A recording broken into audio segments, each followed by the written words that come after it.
It's good. I think it's a good fight. You know, it's on BT Sport. It's on Box Office as well, pay-per-view, custody, and it's on ESPN Plus pay-per-view. So you got two big stations, American, UK pay-per-view. You got two good-looking young lads, Chavis.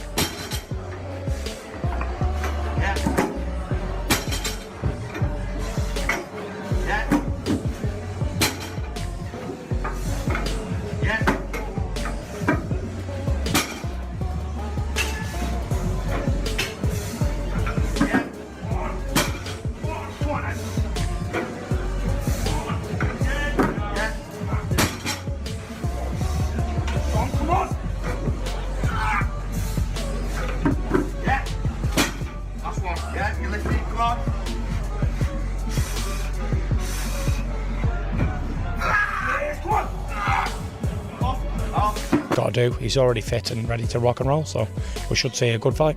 Do you believe he'll... It's unbelievable. Like, I'm very, very proud of where he's come from. Tyson Fury's reaction to what has been happening in sparring between Eddie Hall and Tommy Fury has added a new layer of intensity to an already explosive build-up. Reports of Hall giving Tyson Fury real problems in the gym, even allegedly rocking him at moments, have completely shifted the tone of how some within boxing are now viewing the former strongman. Instead of being dismissed as just another crossover attraction, Hall is now being spoken about with a level... Camp's going fantastic. I can't remember in recent memory ever having a better camp.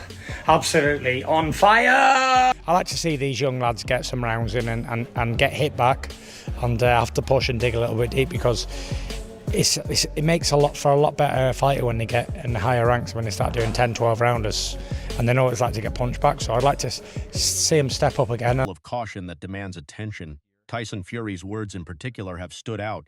Rather than brushing Hall aside, he has sounded more alert, more animated, and in some moments almost respectful of the raw power Eddie Hall is bringing into the boxing environment.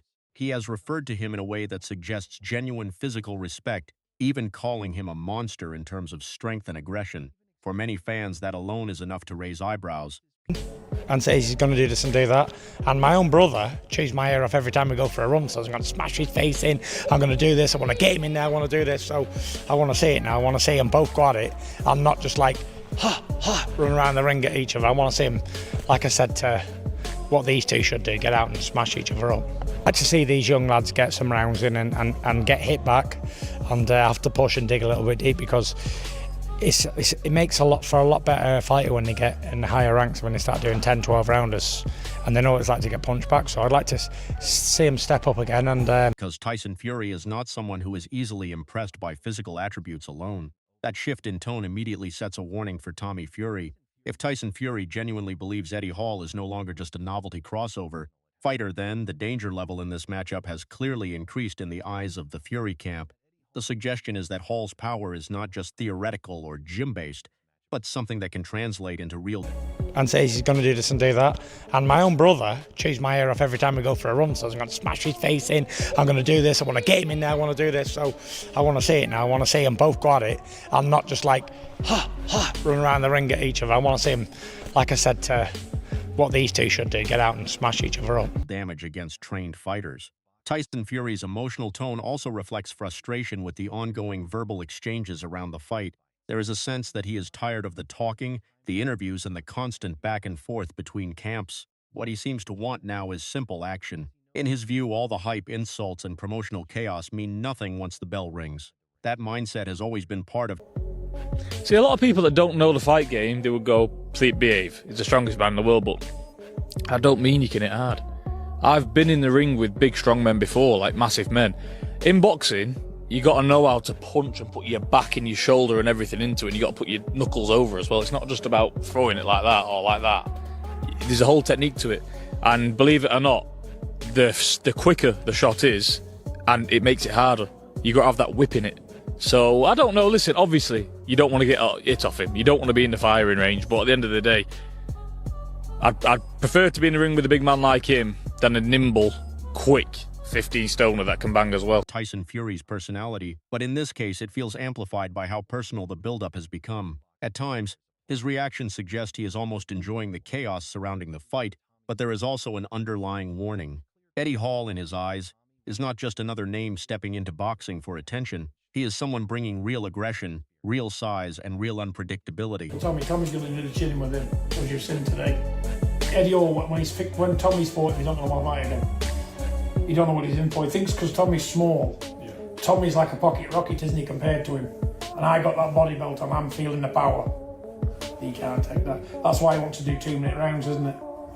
That combination, even if technically raw, creates a level of danger that cannot be ignored. On the other side of the divide, Tommy Fury has taken a very different stance. His focus has been on breaking down the fundamentals of boxing rather than getting caught up in the spectacle. For him, the equation is simple. Technique, timing, and boxing intelligence will always beat raw strength if applied. This game, you got to do what you got to do to promote these fights. If it takes running around naked, then do it. If you got to be a pay-per-view star and you got to want to watch, people have to want to watch you for a reason or whatever. So whatever it takes, then they've got to do that. Correctly over time. He has repeatedly dismissed the idea that size alone can decide a boxing match, especially against someone with his level of experience inside the ring. However, even Tommy's confidence comes with an acknowledgement. He understands that Eddie Hall's power is not imaginary. One clean shot from a man of that size and strength could end the fight in an instant. That awareness adds a layer of realism to his confidence. Of course I'll watch it. I like Tommy Fury a lot. I'm a Tommy Fury fan. Eddie Hall, I'm an Eddie Hall fan. I like the World's Strongest Man. A lot of respect for him. So of course I'll watch it. I'll watch it as it's a spectacle in it. It's part of the new bit of circusry that's come into boxing. All these exhibitions, different people from different sports coming in. But for all intents and purposes, as a boxing match, what a load of bollocks. Yeah, I don't think it's. I don't like it too much, but I'll watch it because it's like it's interesting in lots of ways, and I think people find it interesting. It is not arrogance, but calculated respect for danger. John Fury, meanwhile, has been fully aligned with Tommy's approach. He has been outspoken in his belief that Eddie Hall's strength will not hold up once real boxing pressure is applied. In his view, there is a clear difference between strongman power and boxing effectiveness. He believes that once Tommy begins to control the distance and dictate the rhythm, Hall just pull off a miracle right hand. What I'm seeing makes me even more skeptical that that's possible, because he doesn't understand space and distance. He doesn't understand timing and rhythm. He doesn't understand how valuable his right hand is. And it seems like I'm being counterintuitive because all he's throwing is right hands, but he needs to value that thing. It needs to be, like I said, a weapon of mass destruction. You only bring it out at certain points so Tommy doesn't get a read on it, and also so you don't... Hall will struggle to cope with the pace, angles, and accuracy being thrown at him. John Fury's confidence extends to the idea that Tommy will overwhelm Hall early. He sees Hall's aggression as something that will fade quickly once he starts missing shots and expending energy. In his mind, the gap between elite boxing movement and raw physical strength will become obvious within the first few... Eddie, when I sparred Eddie, he was, 140 kg. I don't know how much he's going to have to be for Tommy. But Tommy should win, innit? Like, should win. But Eddie Hall, who knows?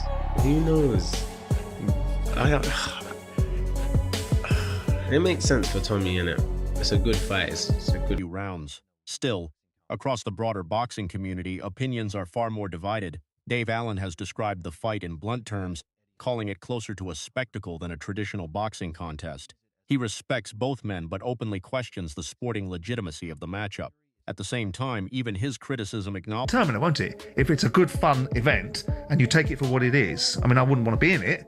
You know, I wouldn't be across the ring from this fella. But notwithstanding, I'm quite happy for Tommy Fury to get a punch. Acknowledges the obvious truth. People cannot stop watching or talking about it. That alone shows how powerful the crossover appeal has become. A technical breakdown of Eddie Hall's approach highlights both Igisbub's weapon, his biggest weakness, the right hand. It is clear that Hall's entire offensive identity revolves around landing heavy, fight-ending shots. When he commits to... You don't know what he's in for. He thinks because Tommy's small, Tommy's like a pocket rocket, isn't he, compared to him? And I got that body belt on, I'm feeling the power. He can't take that. That's why he wants to do 2-minute rounds, isn't it? He can't do the 3. And I can't blame him. You've got to give Eddie all props because he's not a fighter. He's going to get in with Tommy knowing full well what can happen to him. And the only thing he's going to try and do is swing. But he won't even be able to hit him. The force behind it is undeniable. However, analysts also point out that raw power without timing, distance control, and ring IQ becomes increasingly ineffective against experienced opposition. The concern is not whether Hall can hurt someone, but whether he can consistently create the opportunity to land those shots. Against a mobile, disciplined boxer like Tommy Fury, wild or poorly set up... And, you know, if strong men, being the strongest man in the world and picking up half a ton meant you was the best fighter of all, everyone would be a world champion, wouldn't they? If being big and strong meant you could fight, everyone would be a world champion. But in this game, it's not about how much weight you can lift. It's not about how strong you are. There's a ton more things to the fight game. And that's what I'm looking to show Eddie. Punches could become wasted energy, and in boxing, wasted energy is often the first step toward fatigue and loss of control. Fiddle Riley has also leaned towards Tommy Fury in his assessment, while still acknowledging a small margin of uncertainty. That uncertainty exists purely because of Eddie Hall's size and unpredictability. Riley framed it as a classic clash between control and chaos. Tommy represents structure, discipline, and technical execution. I know he's going to take it seriously. Now, I expect Tommy to pretty much do what he wants with him if he can get, Eddie to relax a little bit after the first, second, maybe third round. Because as big as Eddie is and as athletic as he is, he can't box very well. He's not a great boxer. He swings for the bleachers. He's got great power, obviously, and he's a good athlete. Like, he's a really good quick-twitch athlete. But even in the Hafthor Bjornsson fight, I can't even believe we're referencing this in terms of a Tommy Fury fight. But even in that fight, I know Eddie had like one arm because he had a shoulder messed up, but Thor outboxed him and stuck a left hand on him. He was the southpaw. It was tricky, but hey, listen, and Tommy is not like a high-level operator, but he better be high-level. Hall represents raw force, aggression, and unpredictability that cannot be fully simulated in sparring. That unpredictability is what keeps this fight alive in the minds of fans and fighters alike. No matter how technical the analysis becomes, the possibility of a single moment changing everything cannot be erased. One clean connection from Hall could override all technical breakdowns in an instant. You don't know what he's in for. He thinks because Tommy's small. Yeah. Tommy's like a pocket rocket, isn't he, compared to him? And I got that body belt on, I'm feeling the power. He can't take that. That's why he wants to do 2-minute rounds, isn't it? He can't do the 3. And I can't blame him. You've got to give Eddie all props because he's not a fighter. He's going to get in with Tommy knowing full well what can happen to him. And the only thing he's going to try and do is swing. Simon Jordan has also weighed in, framing the fight more as entertainment than elite-level competition. He acknowledges that it sits firmly in the crossover category, designed to generate attention and financial reward rather than advance rankings or traditional boxing merit. However, even he admits there is a genuine danger element involved, simply due to the physical disparity. He can just pull off a miracle right hand. What I'm seeing makes me even more skeptical that that's possible because he doesn't understand space and distance. He doesn't understand timing and rhythm. He doesn't understand how valuable his right hand is. And it seems like I'm being counterintuitive because all he's throwing is right hands, but he needs to value that thing. It needs to be, like I said, a weapon of mass destruction. You only bring it out at certain points so Tommy doesn't get a read on it, and also so you don't get in Hall's strength. From John Fury's perspective, though there is no hesitation in his prediction, he believes Tommy's speed, footwork, and boxing IQ will completely neutralize Eddie Hall. In his view, Hall's aggression will become ineffective once he is forced to chase a moving target who understands distance control at a professional level. The belief is that Hall's biggest issue will be landing anything meaningful. Interesting fight. Tommy is obviously a boxer. Eddie can fight as well, though, to be fair. So, yeah. You train with both of them, though. What's the skills? What's the breakdown for this one? Tommy's been boxing all his life, so you would think that the edge should go to Tommy, but Eddie can actually genuinely fight. So once Tommy settles into rhythm, missed punches will accumulate, movement will become harder to sustain, and the fight will slowly tilt in Tommy's direction. Tommy himself has continued to draw a firm line between strength sports and boxing. He emphasizes that powerlifting strength or strongman conditioning does not translate directly into boxing success. In his mind, experience inside the ring creates instincts that cannot be replicated in training camps focused purely on power or fitness. Yet beneath his confidence there remains respect. Tommy understands that against a man of Hall's size there is no room for error. One lapse in concentration, one missed defensive beat, could change the entire fight in a split second. This is why many analysts believe the fight hinges on one key question. Can Tommy Fury survive the early chaos and establish control before Hall's power becomes a serious factor. If he can, history suggests the technical boxer takes over. If he cannot, the fight becomes unpredictable very quickly. Past crossover fights offer a familiar pattern. When raw strength enters boxing without elite technical foundation, early success is often followed by a gradual decline as timing and conditioning take over. That same blueprint is now being applied to Eddie Hall's challenge, though his sheer size keeps the outcome from feeling entirely predictable.